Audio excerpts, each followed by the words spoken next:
Greetings, everybody. My name is Tommy the Keyblade Master, and welcome to another one of my story analysis.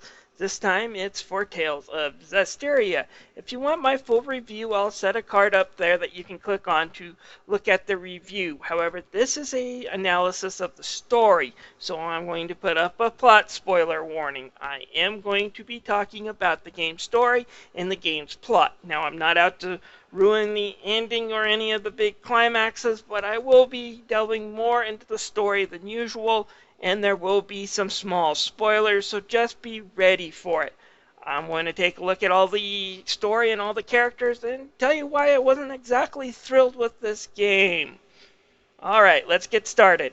Alright, so what is this game's plot? Well, it opens up kind of telling us about this world's lore.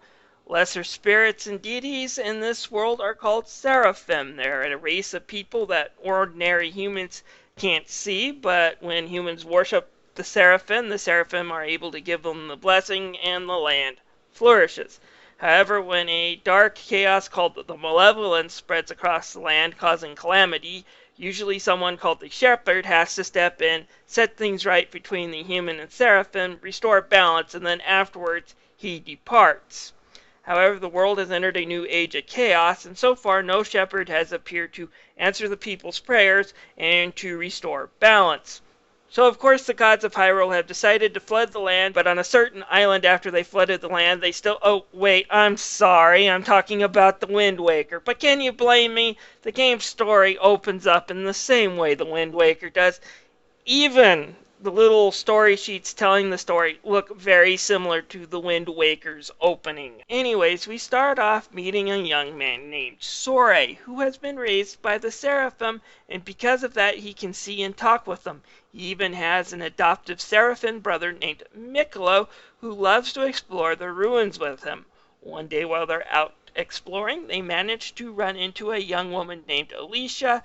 Sore managed to form a bond with Alicia, who thinks her new friends might be a little bit crazy. He likes to talk to himself and he lives alone because she can't see the people who Sore lives with, and talks to him because she can't see the Seraphim. However, she does tell him that the outside world is facing obliteration, and that in her kingdom a ceremony to honor the old shepherds and to hopefully find a new one is being done. After Alicia finally departs, a demon fox attacks the village, and Sore learns that he is after Alicia to try to kill her. Sore decides to journey to the world of the humans to warn Alicia, and on his way finds out that what she says is true. Demons are being created, called Hellions, by the Malevolence. And when Sore manages to sneak into the ceremony that Alicia is holding to find a new shepherd, he sees what's going on. The next shepherd must be able to talk to a seraphim named Lila in order to pull a magic sword out of the stone and become the new shepherd. Because he can see her, he manages to have that conversation during the middle of a battle of all places and pulls the sword out of the stone, becoming the new shepherd. From there, the story pretty much takes us in the same direction as most other Japanese role-playing games. The story is light versus dark, good versus evil, and all that. There is some political intrigue later on, but for the most part, the rest of the story involves Sore making pacts with 3 other seraphs so he can control all 4 elements of nature: fire, air, water, earth. Yes, that's right, only the shepherd can control all 4 elements and bring balance to the world. I'll let you make your own Avatar the Last Airbender joke here. But anyway, Sore has to find these 4 elements, and then he has to go through other temples to power them up in order to beat the bad guy. So it's pretty basic, and it also contradicts itself, so the plot can be a bit of a mess. For example, at the beginning of the game, Sore states there hasn't been a shepherd to appear in over 200 years. However, the events that led to this age of chaos, this world going to hell in a handbasket, couldn't have happened more than 20 years ago, given Sore's age, because it happened on the day of his birth, pretty much. And if you're expecting that the kooky characters that you saw in past Tales games, the relationship, and the way they just interact with each other to come and save this game's story, you'd unfortunately be completely wrong, because with the exception of a few characters, The cast is incredibly boring. Let me go through and tell you why. Alright, I'll go through the list of this game's protagonists real fast before I go into details and just let you know what I think of them in a few words. Okay, we have Vanilla. Vanilla? Really vanilla? Vanilla with bad puns. Old sarcastic lady and young child body. I do enjoy this character, by the way. Finally, we have a happy-go-lucky assassin who might have been an interesting character if the game actually focused on her more. And then finally, sorry, Curvifer, you do a great voice on this character and you make good YouTube content, but he's just another flavor of vanilla, with most of the cast being just vanilla. So the characters in this game are boring. None of them really stand out, and because of that, when they play off each other, it's like a whole bunch of straight men, and nobody's there with a really great sense of humor. At least not until the two-thirds mark, which we do finally get an interesting character joining the group, but I won't tell you anything about it because I think that's too big of a plot spoiler. Let's start off with Sore here. Yeah, he's our hero, and that's about it. The only obsessions he has is with being the shepherd and exploring ruins with Mikulo. He has no real faults. He's not this young idealist like Jude.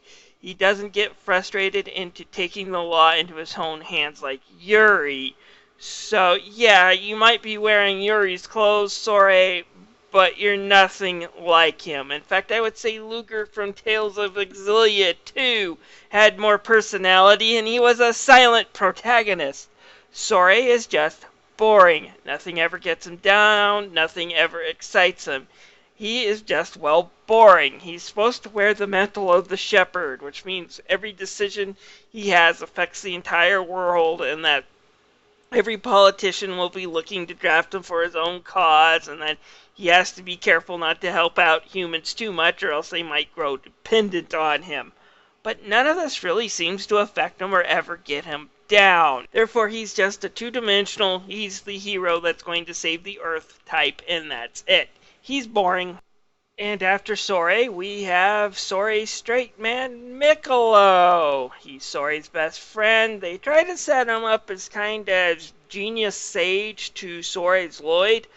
Unfortunately, Sore is not an idiot. Therefore, that humor falls flat, and they both just love ruins, but not to the extent that Rain Sage did in Tales of Symphonia. So there's no real humor in their discussions, since both of them kind of like it.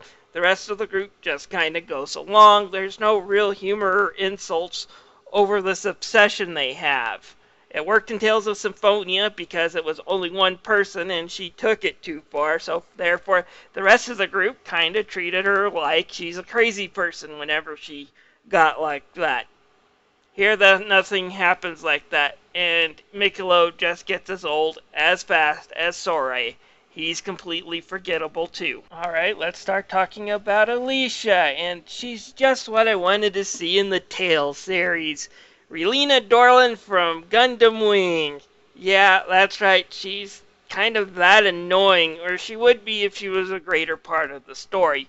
But just like Relina, she's a princess who's a pacifist who wants to stop a war, doesn't understand anything, and because of her actions, always makes things worse. She's part of the story for about 2 dungeons, but the way they introduce her and the time she's in the game, it makes you think that she's a major player when she's not. She does come back after the middle part of the story to do a few things that are important, but after she leaves the group, for the most part, she's out of the story. And personally, I think having her for 2 dungeons is 2 dungeons too long. Then there's the Fire Seraphim, Lila. Finally, a character I can say something about, and that is, damn, I hate her almost as much as Marta from Tales of Symphonia 2. She gives Sore the job of shepherd and all of his powers that go along with it. However, she's obligated by an oath not to tell him any of the information he needs to do his job, like what happened in the past, where the chaos comes from, and how to solve it. She has to stay completely mum. Now, I can understand her saying, I'm going to have to hold back on some of this until you're ready, because I want to know you're smart enough to make the right decision. But when you're so holden to some sort of oath to yourself that you can't tell Sora what's going on and you have to let someone else break their oath to someone, which gets this person killed, what a B word. That's all I can say about her. What a B word. And her puns just aren't funny on top of that. I really hate this character. Alright, with Edna, I finally have a character that I finally do like. Even if she's far from being my favorite in the Tales series, she's really great in this game. Basically, Edna is actually supposed to be a really old woman, but she looks like a young child. She's cynical, she's sarcastic, she's kind of hateful towards everybody. But with such this vanilla, plain Jane, everything is going right cast, having her level of cynicism and the fact that she's just willing to pick on these people for it makes her actually a good character. So I did enjoy Edna. Then we have Rose, who replaces Alicia. She is a happy-go-lucky assassin. Yeah, you heard me right. This girl is an assassin, but she bears her burdens through this kind of happy nature, and the way she does it makes her very interesting. It would have been nice if there was more story elements that were geared for her backstory. I would have loved to explore it. I would have also loved to have her be the main character. Still, as a replacement for Alicia, she's great. She's one of the characters in this game that's not vanilla. Finally, Dazzle. Another character that's just kind of bad. If we had a few more quirky characters, having a character like Dazzle would actually be good. And again, I'm not bashing Kerbifer, who's voicing him. But there's no one upbeat in this cast, no one really interesting, so adding this kind of dark, this character to the game who's kind of manipulative, just doesn't really do the stories any favor. It just doesn't mix well. And he's kind of boring on top of it. Like I said, one or two more quirky characters to have balanced Dazzle out, and I think he would have been okay. But in this game, it's just terrible having him along. There is one more character I want to talk about, but I'm not going to even say his name, include him, or show you any video footage of him, because I think it's too much of a plot spoiler, and explaining how he comes along, it'd even be more plot spoilers. But this character I'm thinking of is Zelos on steroids. He's funny, he's interesting, he has the quirkiness that the rest of the characters don't have.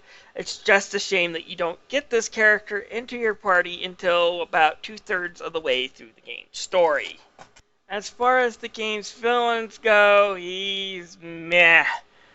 He has one or two interesting things about him. This Ganondorf on Catnip here basically has been cursed to live out eternity in loneliness. Basically, anyone who gets near him is going to be corrupted, killed, whatnot.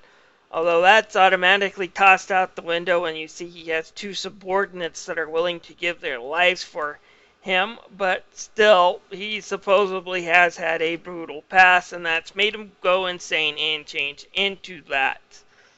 He's okay, but he's just not really great. Typical world rejected me, so I'm going to destroy the world type guy.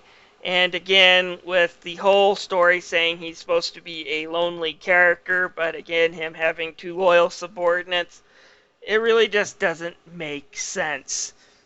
Anyways, in the end, Tales of Zestiria's story is just not really enjoyable. It's not the worst story I've ever heard in an RPG, but it's far from the best.